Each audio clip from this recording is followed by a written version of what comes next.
Dios cumple lo que promete. Por eso en el registro bíblico es considerado por quienes se han relacionado con él como el Dios de pactos.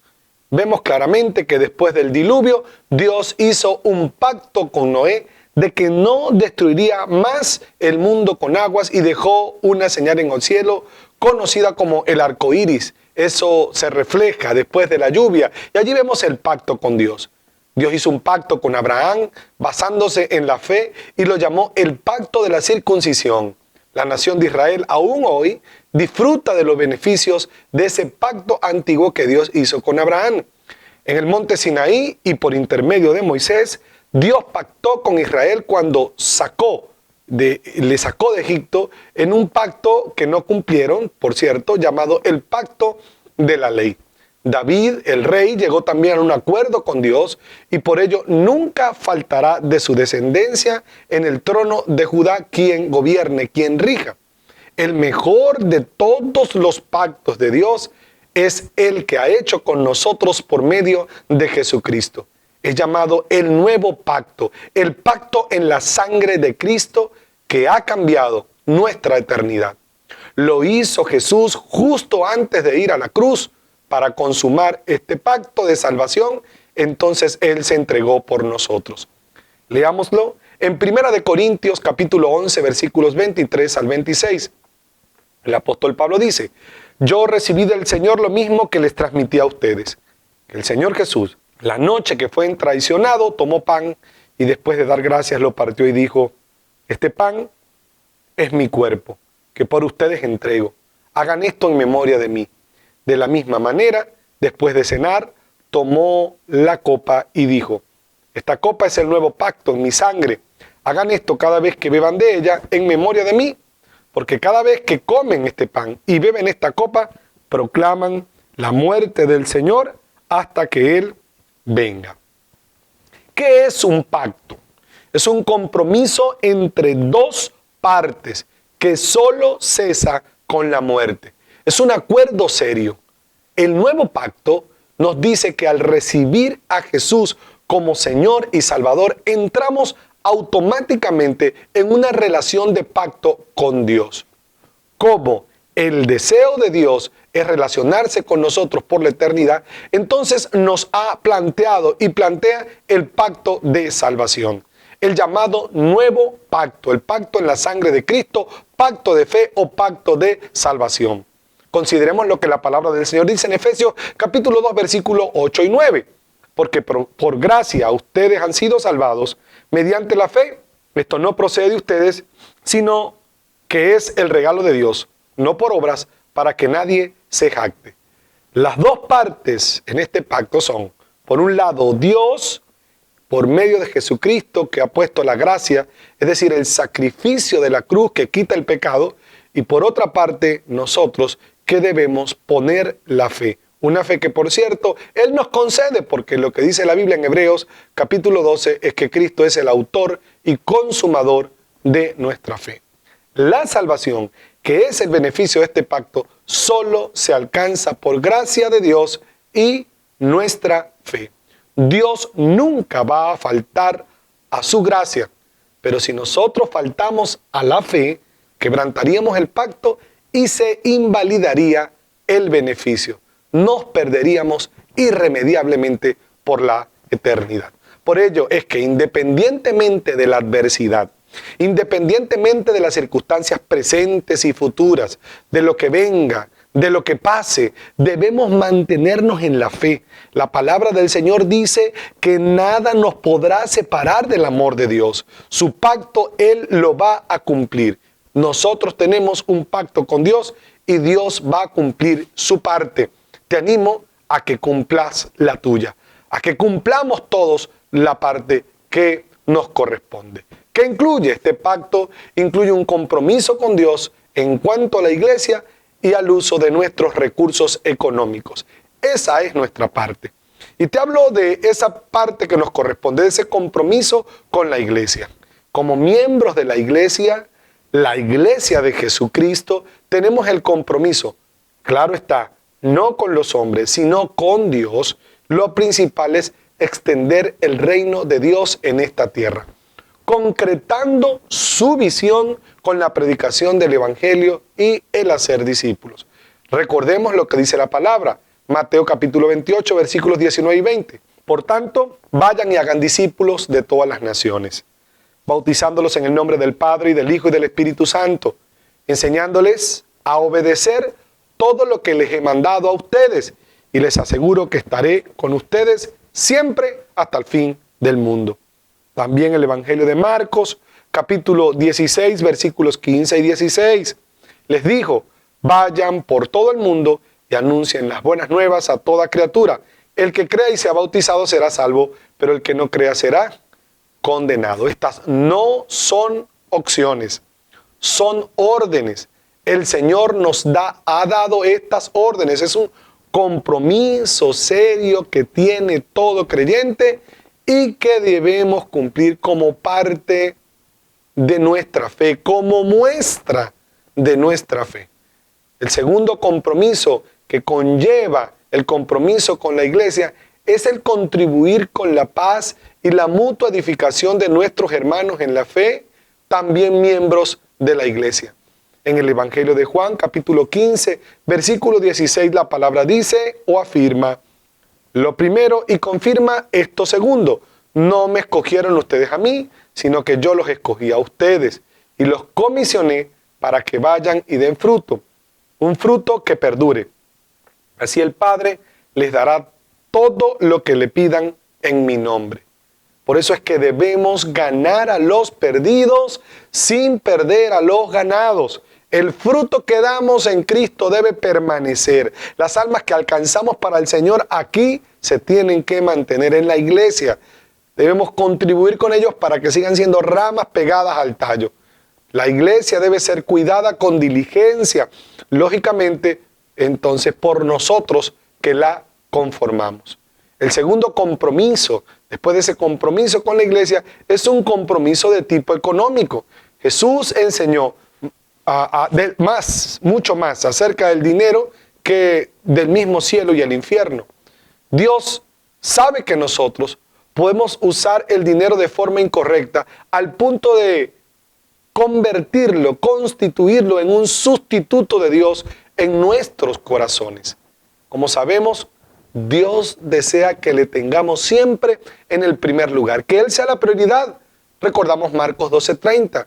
Al Señor, solo a Dios, amarás con todo el corazón, con toda tu alma, con toda tu mente y con todas tus fuerzas. La Biblia enseña que la raíz de todos los males es el amor al dinero. Fue lo que le escribió el apóstol Pablo a Timoteo en 1 de Timoteo capítulo 6, versículo 10. Por esta razón es que Dios ha establecido los diezmos y los diferentes tipos de ofrendas. Si somos capaces de tener un compromiso con Dios en cuanto al dinero, entonces en verdad, auténticamente lo amamos. Si le podemos dar a Dios el bolsillo, entonces sin duda podremos darle también el corazón. Recuerda que donde esté tu tesoro, allí estará también tu corazón. Así que si tu tesoro es Dios y no el dinero, porque Cristo mismo lo dijo, no puedes servir a Dios y a las riquezas. No podemos servir a Dios y al dinero, porque o amamos a uno y aborrecemos al otro o viceversa. Por eso que si nuestro amor está principalmente en Dios, no vamos a tener problema para diezmar y para ofrendar. Eso es parte de este pacto que nosotros hacemos con Dios. Así como automáticamente cuando recibes a Cristo en tu corazón, te conviertes en un salvo, obtienes la vida eterna, también automáticamente asumes las responsabilidades. Así que no solo se trata de recibir de Dios un beneficio, sino también una responsabilidad. No solo de obtener derechos de hijos de Dios, sino que también las responsabilidades de un hijo de Dios. Y un hijo de Dios tiene responsabilidad, como ya mencioné, con la iglesia, con alcanzar a los perdidos y cuidar que los perdidos no se afirmen pues en la fe.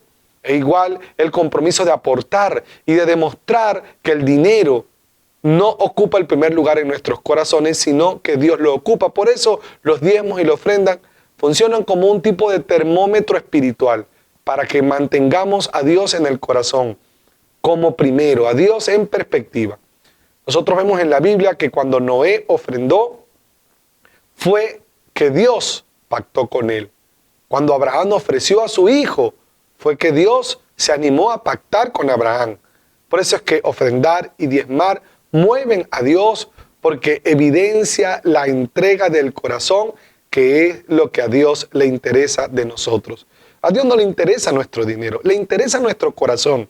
Y como nosotros guardamos el dinero primero en el corazón y después que lo colocamos en el bolsillo, por eso es que Dios demanda entonces que nosotros apartemos el 10% de todo lo que nos da y siempre nos dejemos influenciar por Él, sensibilizar por Él para que apartemos para ofrendar, entendiendo que el que siembra abundantemente, abundantemente cosecha. Así que Dios espera que lo amemos y que le sirvamos, no que amemos al dinero y sirvamos al dinero. La calidad de nuestra vida espiritual está muy relacionada con nuestra disposición de dar con fe, con amor y como un acto sincero de adoración. Veamos y recordemos lo que la palabra del Señor dice en el libro del profeta Malaquías capítulo 3 del versículo 8 en adelante. Allí dice: ¿acaso roba el hombre a Dios? Ustedes me están robando. Y todavía preguntan, ¿en qué te robamos? En el diezmo y en las ofrendas. Ustedes, la nación entera, están bajo gran maldición, pues es a mí a quien están robando. Traigan íntegro el diezmo para los fondos del templo y así habrá alimento en mi casa. Pruébenme en esto, dice el Señor Todopoderoso, y vean si no abro las compuertas del cielo y derramo sobre ustedes bendición hasta que sobreabunde. Exterminaré a la langosta para que no arruine sus cultivos y a las vides de los campos no pierdan su fruto, dice el Señor Todopoderoso. Entonces las naciones los llamarán a ustedes dichosos, porque ustedes tendrán una nación encantadora, dice el Señor Todopoderoso. Consideremos, esto es un trato de Dios con el pueblo de Israel en un momento específico de su historia. El Señor les llama la atención porque el pueblo se había olvidado de Dios, había dejado de diezmar y había dejado de ofrendar. Y Dios se consideró ofendido. Dios consideró que el pueblo le había faltado porque había abandonado el cumplimiento del pacto que habían hecho con él por ser su pueblo. Así que nosotros no debemos olvidar diezmar y ofrendar, porque nosotros hemos entrado en un pacto con Dios. Y por lo que aquí le dijo Dios al pueblo de Israel, a nosotros, su pueblo espiritual, también nos dice, también nos habla cuando nosotros faltamos a nuestro compromiso de diezmar y de ofrendar. Dios lo considera un robo. ¿Por qué? Porque robar es quitarle algo a alguien, es quitarle a alguien lo que le pertenece. Así que no se trata del dinero, como ya lo mencioné, se trata del corazón. Cuando dejas de diezmar, cuando dejas de ofrendar, teniendo que hacerlo y cómo hacerlo, estás comprometiendo lo que no es tuyo. Estás dejando de darle a Dios algo que debe ser solo de Él. ¿De qué se trata? Del primer lugar en tu corazón. No se trata del dinero, sino del primer lugar. Porque por eso, cuando recibimos dinero, el primero en que voy a pensar es en Dios. Y para demostrarlo, entonces, en gratitud, en amor, en fe, en adoración, en alabanza, en obediencia, aparto el diezmo y aparto la ofrenda. Estoy diciendo, Dios, tú ocupas el primer lugar en mi corazón. Algo similar como cuando vamos a comer. Nos sentamos allí y antes de empezar a comer, oramos para agradecer al Señor y para decirle, tú ocupas el primer lugar. No mis necesidades, no el hambre que tengo, sino tú, Señor. Así que tú estás primero que mis necesidades. Igual es al diezmar y ofrendar. Señor, tú estás primero. Puedo tener muchas deudas, puedo tener muchos compromisos económicos, pero mi primer compromiso, mi primer pacto es contigo. Así que yo voy a honrarte a ti. Y recuerda que tocante también al tema del dinero, de las ofrendas, es que Dios dice que en el primer libro de Samuel que Él honra a quienes le honran. Solo hay maldición, amados, para la desobediencia. Para la obediencia lo que hay es bendición. Así que dejar de diezmar y dejar de ofrendar es falta de fe, es falta de pasión por Dios. Estás olvidando a Dios, estás descuidando tu fe. Dios nos reta a dar. Es lo único en la Biblia en lo que nos invita a probarlo. Él dijo, pruébenme en esto. Cuando damos en su casa, como lo mismo lo dice su palabra, habrá alimento y con ese alimento es que tú vas a recibir bendición. Además de caer sobre ti beneficios, como dice allí, que sobran y abundan. Cuando recibes una palabra en tu casa, porque como lo hizo Abraham con Melquisedec, dice la Biblia que Melquisedec le salió al encuentro a Abraham cuando Abraham volvía de una conquista, de haber recuperado a Lot, su sobrino. Entonces Melquisedec, que es una figura de Cristo, le sale al encuentro y Melquisedec le dio pan, le dio vino y le dio bendición a Abraham. Eso significa, el pan es la palabra, el vino es la presencia, la llenura de Dios, la plenitud de Dios, y lo bendijo. Y allí Abraham entonces le dio de los diezmos. Igualmente, cuando nosotros venimos de toda una semana de luchas, de batalla, nos presentamos el domingo ante Melquisedec, ante el Señor, y allí recibimos pan, que es la palabra de Dios. Allí recibimos plenitud de Dios y recibimos bendición. Entonces debemos presentar nuestros diezmos y nuestra ofrenda, así como lo hizo Abraham.